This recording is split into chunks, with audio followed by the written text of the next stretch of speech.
A woman is found dead in her home. There's no conclusive physical evidence to suggest that she was murdered. But was she murdered? Was it natural causes? Did she do it to herself?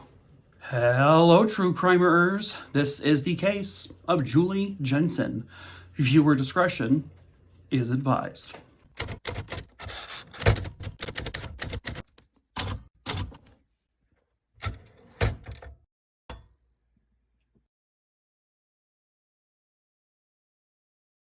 It was December of 1998 in the little city of Elkhorn, Wisconsin. Wife and loving mother of two boys, Julie Jensen, had started to feel very sick, in fact, violently ill. And on December 3rd, 1998, she would be discovered in her bed, deceased. Did she fall victim to some mysterious illness? Julie Griffin Jensen was born on February 26, 1958, in Kenosha, Wisconsin. She was the only girl of 6 kids, and if my math serves me correctly, that means she had 5 brothers. You're welcome. Her brothers were Larry, Michael, Paul, and Patrick. Her 5th brother, Richard, unfortunately passed away at a young age.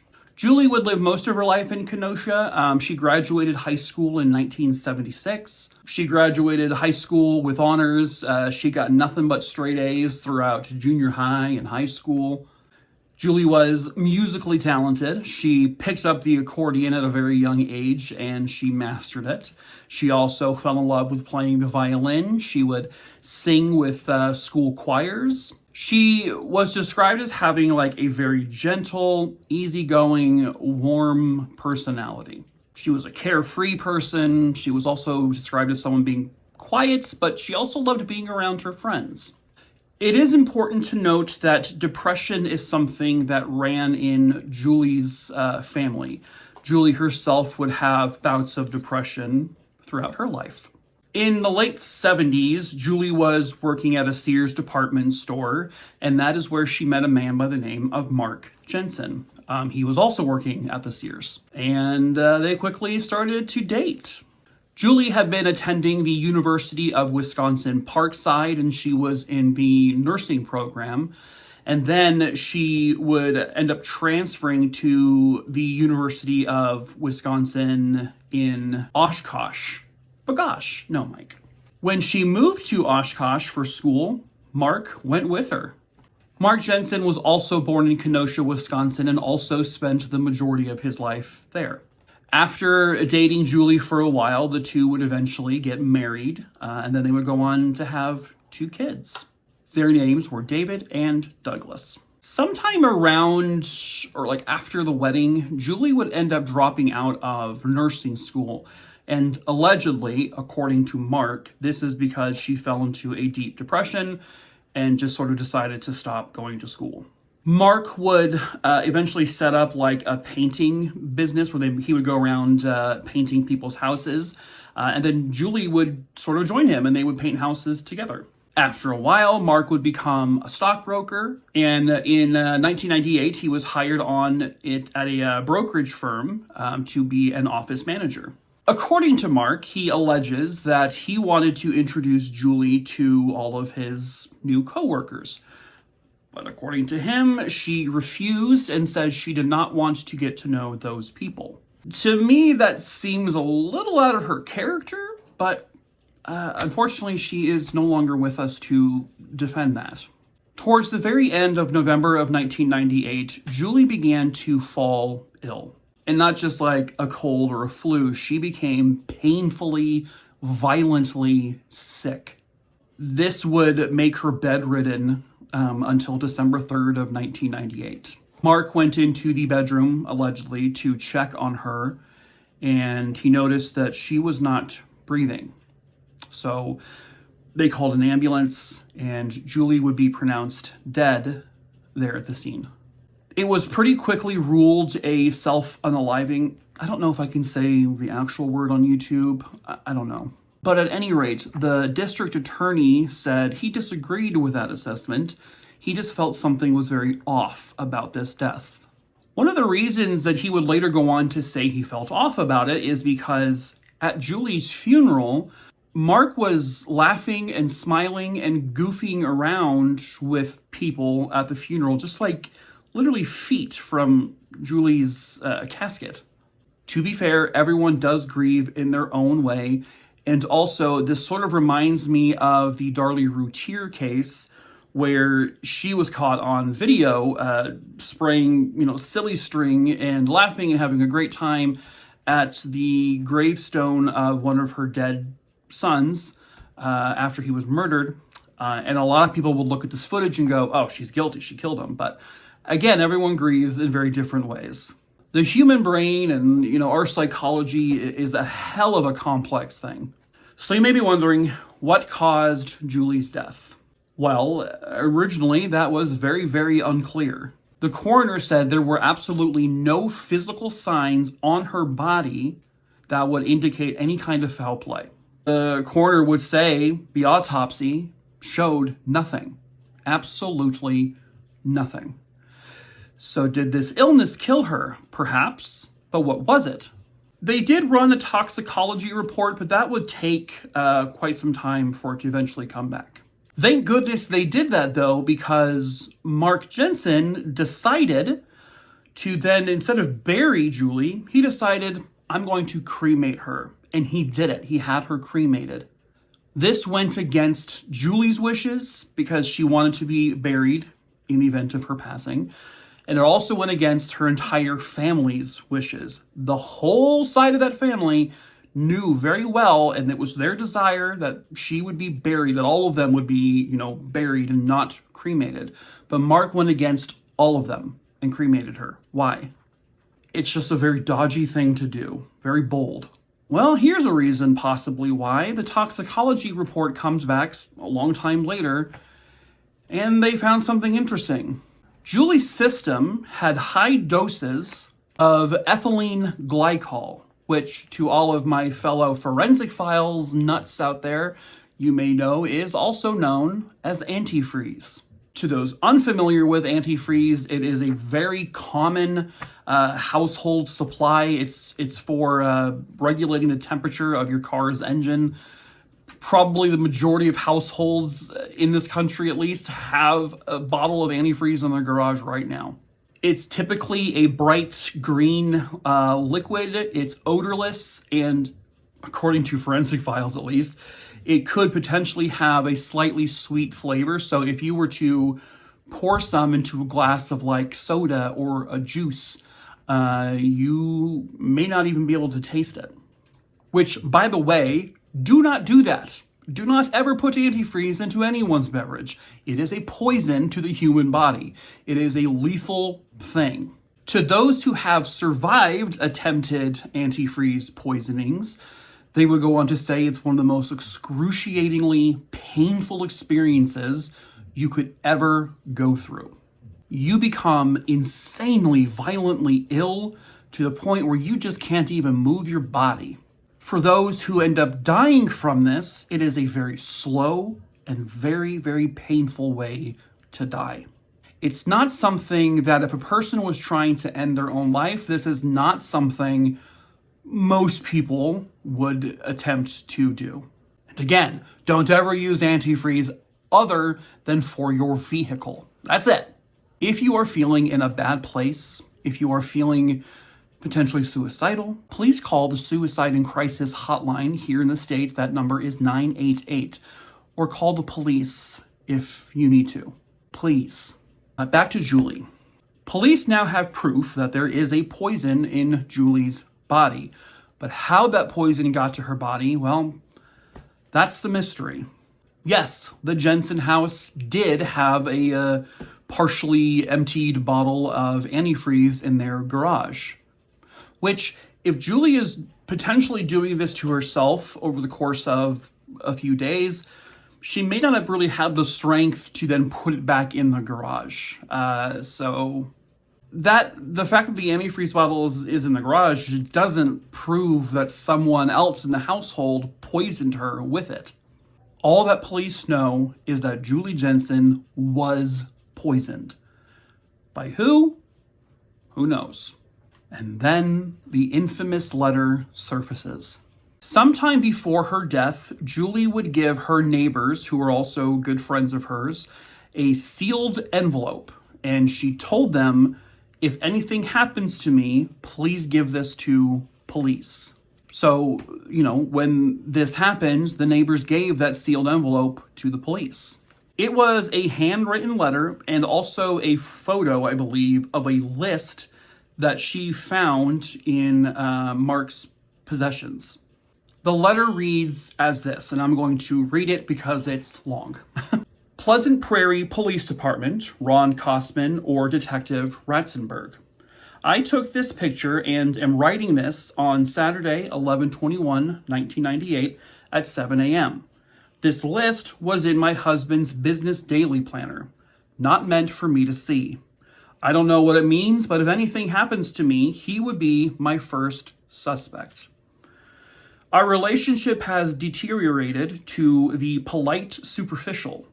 I know he's never forgiven me for the brief affair I had with that creep 7 years ago. Mark lives for work and the kids. He's an avid surfer of the internet. Anyway, I do not smoke or drink. My mother was an alcoholic, so I limit my drinking to 1 or 2 a week. Mark wants me to drink with him in the evenings, but I don't. I would never take my life because of my kids. They are everything to me. I regularly take Tylenol plus multivitamins. Occasionally, I take OTC or over-the-counter stuff for colds, Zantac or Imodium. I have 1 prescription for migraine tablets, which more use more than I don't know what that part means. I pray that I'm wrong and that nothing happens, but I am suspicious of Mark's suspicious behaviors and fear for my early demise. However, I will not leave David and Douglas, my life's greatest love and accomplishments and wish.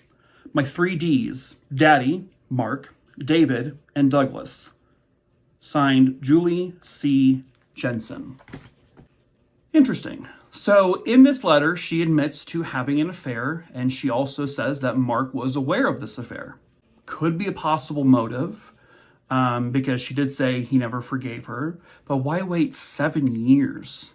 The shopping list had things like poisons and syringes. The neighbors who gave police the letter also told them some things that Julie said herself to them.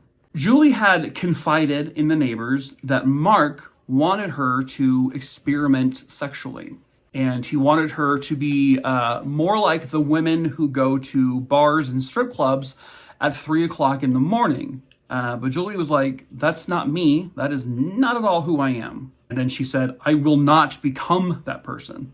Julie also told the neighbors that she was thinking of filing for divorce, but then she told them that if I did that, Mark would kill me first before divorcing me.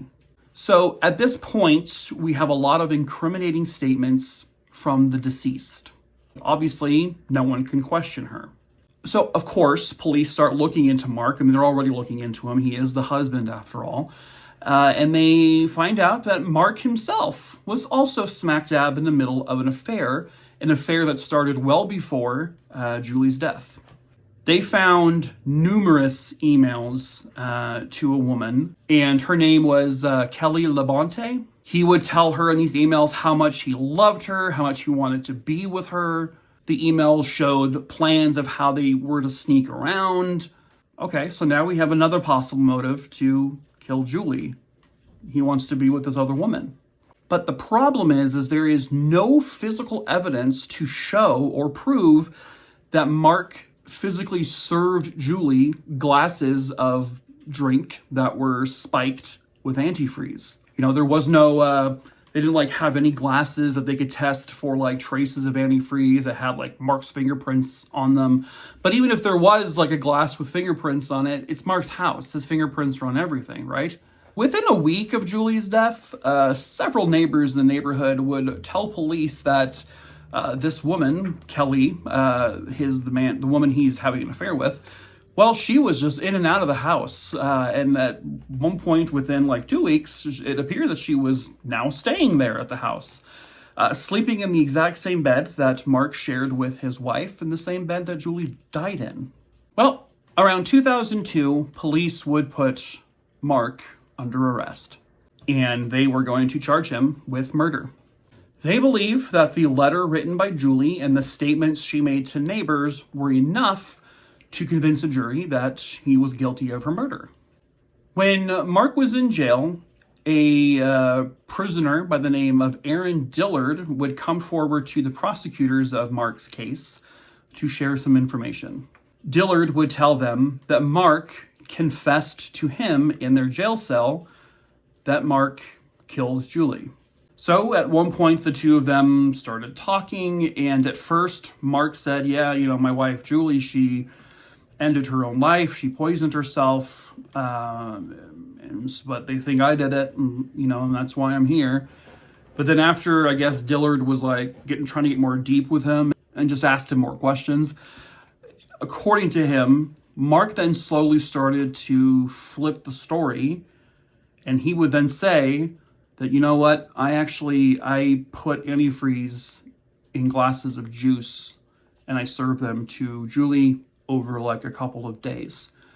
And then he would say that Julie, she wasn't dying. It was taking too long. And at one point, their young children came into the room and saw Julie and said to their dad, it doesn't look like mom is breathing very well. And so Mark would escort the kids out of the room and close the door. And then he said that's when he flipped Julie over and pressed her face into the pillow and suffocated her until she was dead. And this is the first time that anyone heard anything about suffocation in this case. There are a couple issues here. One, Aaron Dillard is a criminal with a very long rap sheet. He is also an admitted con man, someone who is known to lie. Also, the story of this murder or this death was all over the news. I mean, it was huge news in the area. So literally anyone with a television, in that area back then would have known about this case. So Dillard could have just repeated what he already knew and then added the suffocation part. But Mark was eventually released on bail, and shortly after that, he married his mistress right in the middle of this investigation. Yep, they got married. She obviously moved into their house and romance, I guess, right? However, Mark wouldn't go on trial until 2008, and this was due to the fact that in 2002, one of the courts ruled that Julie's letter was considered hearsay, meaning that this was something that someone said outside of court that they then can't be confronted in person in court. So they would argue that this letter is hearsay because Julie, she can't be asked questions by the prosecution or the defense. Obviously, she's dead, so of course you can't do that. So the letter was then ruled inadmissible. And then the prosecutors worked tirelessly over the years, and they actually ended up going to the Wisconsin Supreme Court. And then the Supreme Court overruled that previous decision and said the letter is admissible and can be used in the trial. So by 2008, with all of that, they were now able to move forward with the trial. The trial lasted 6 weeks or so, and it was on national television. So it was a very highly publicized case, high profile. The prosecution would use a lot of witnesses, including the neighbors, including the jailhouse snitch. They introduced all of the emails, and there was a lot of them, that proved that Mark was having an affair before the death of his wife.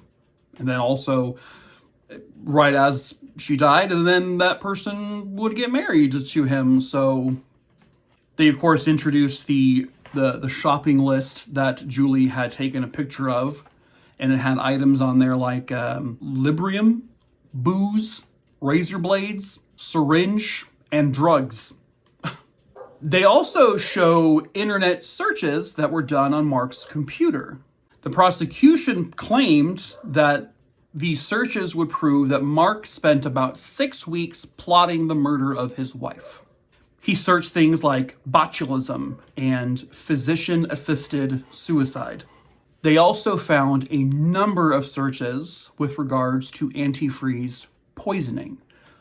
The problem is this was on Mark's computer, but it doesn't show or indicate that Mark himself typed in those searches.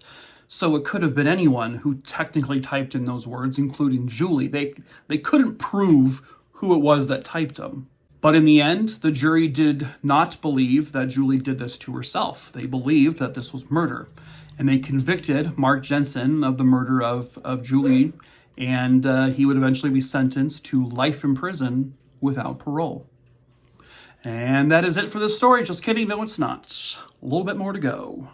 In 2013, Mark would win a huge appeal. The federal courts ruled that Julie's letter should not have been at use during the trial, that it should have been inadmissible in court. So the federal courts completely vacated his conviction and ordered that a new trial should take place without the use of the letter. But then, in 2017, a lower court judge, I guess, ruled that the letter was admissible and that it should have been used in the trial. So Mark Jensen's conviction was reinstated and he was now back in prison.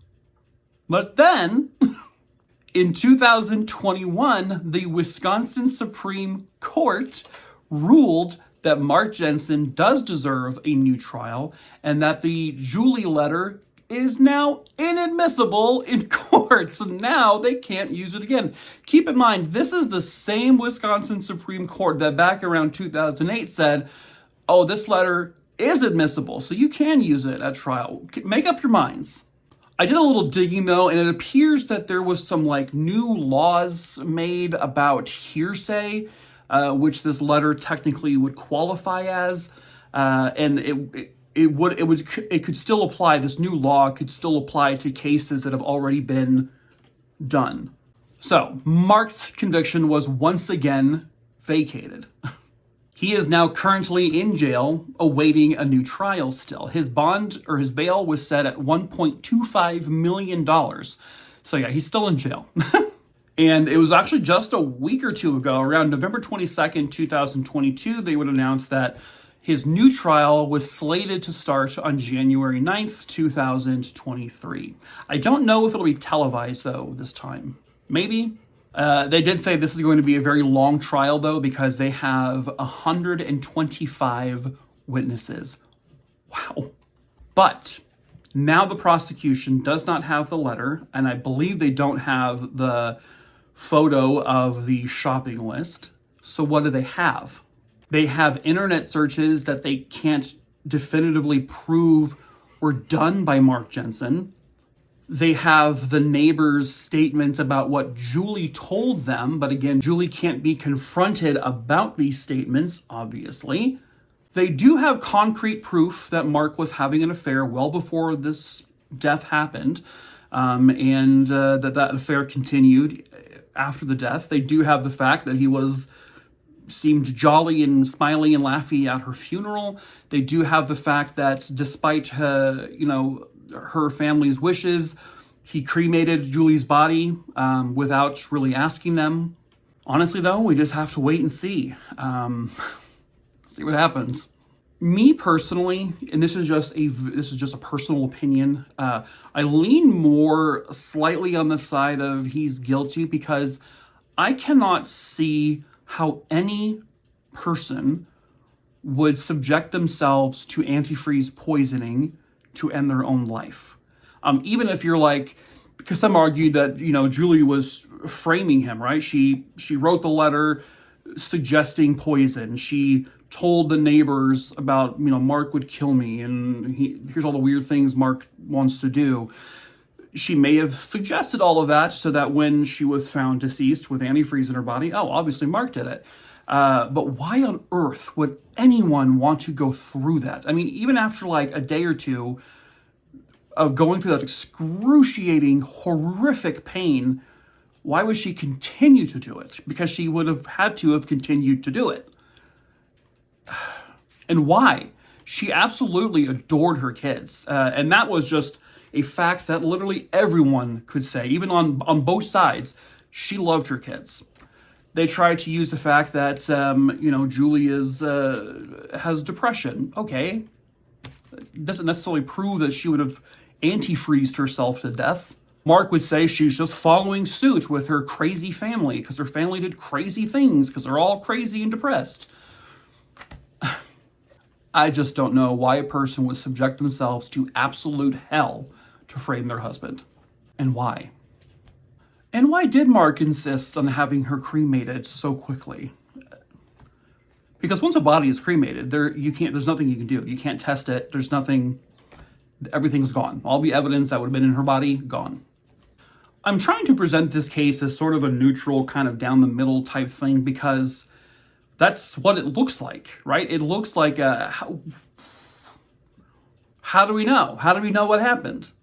And the fact that I'm saying, I don't know, that's an issue, right? That's an issue the prosecution has to overcome because they are going to have to present this case to a jury to prove, and it's their job. It's their job to make their case. It's their job to prove this. And they have to prove it beyond a reasonable doubt. They're going to have a tough time, if I'm being honest. There's no smoking gun here. There's no confession. There's no physical evidence. There's a whole lot of nothing but statements and witness testimonies, emails. They do say that poison is typically the woman's choice of weapon. I instinctively want to react and say, oh yeah, Mark did it because he's the husband and the cheating husband who wanted to be with his new gal. So it had to be him, right? It's always the husband. But is that fair to say? Is it? No. By the way, in case no one's wondering, I can't find anything with regards to life insurance policies. So there was nothing along those lines of money being a factor. But that's it. That's where we stand. We have to just sit here and wait to see what the new trial produces. I feel very torn on it. I want Julie to get her justice. I want her family to get her justice. But I also want to make sure, if I was, on a jury in this case, I would want to make sure that I'm not putting an innocent person in prison for the rest of their life for something they didn't do. This is such a difficult case. It really is. Go get them, prosecution. Have fun. But yeah, that is it for this case. Hope you found it interesting. Let me know in the comments below what you guys think. Maybe I'll put a poll up a little bit later after I post this, after you guys have watched it, to see what you guys think. At any rate, if you want to see more cases from me, I have a whole bunch now here on YouTube and broken up in many playlists. I do also have my TikTok. I still have about close to 3 million followers over there. So if you want to follow me over there, great. I don't post true crime content there anymore, not like new true crime cases. I just post random crap from time to time. But I do have well over 2,000 videos that have a whole bunch of cases that I've done over there. That's where I started. So if you want to follow that page and watch those videos, go ahead and follow me there. I'll put it's in the description below. If you have a case you would like me to cover, please send me an email to mikey@truecrimerer.com. Please go to my link tree below. Check the Crimerer case list first. Make sure the case you want me to cover isn't already on there. You can search it or scroll through it, however you want to do. If you see the name, please don't email it to me because I already have it on there. If you don't see the name, just email me the name, the time, and the place. I am really behind on my emails right now. I apologize. I am trying to get to them. So bear with me. Please be patient. I pick the cases I cover at random, so your case could be covered on the next video or 1,700 videos from now. I don't know. So I just do that to be fair. But I will eventually get to all of them until I'm banished from social media, I guess. If you do want to support me in any way, I do sell merch. We have t-shirts that just have the page's name and logo. We do sell hoodies with the same stuff.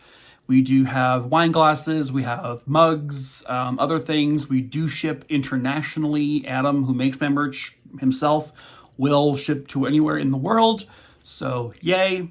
We do sell Christmas ornaments for the next couple of weeks. And It just has my stupid face with the Christmas hat and Christmas shit behind it. Yay.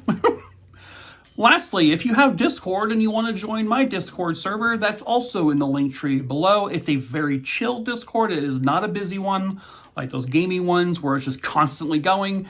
There are gaps of time where no one says a damn thing, and then there are chunks of time where it's going crazy. So that's how it is. Please be over the age of 18. If you are not, you will be kicked out if you are caught. So please be mindful of that rule. So yeah, that is it for today's video, folks. And until the next case, what do we say? Riley? Woofy, oh, you want to give hugs. Who do you think did it? Do you think the husband did it? This guy's a dick, isn't no? I hear Molly, hold on. Molly wants to say goodbye to... Molly, don't call him a bunch of fucking assholes. That's rude. I'm so sorry about her behavior. You're grounded. You're grounded for 6 years. You don't get treats, all right? For 3 decades. That's your punishment. I'm sorry, everyone.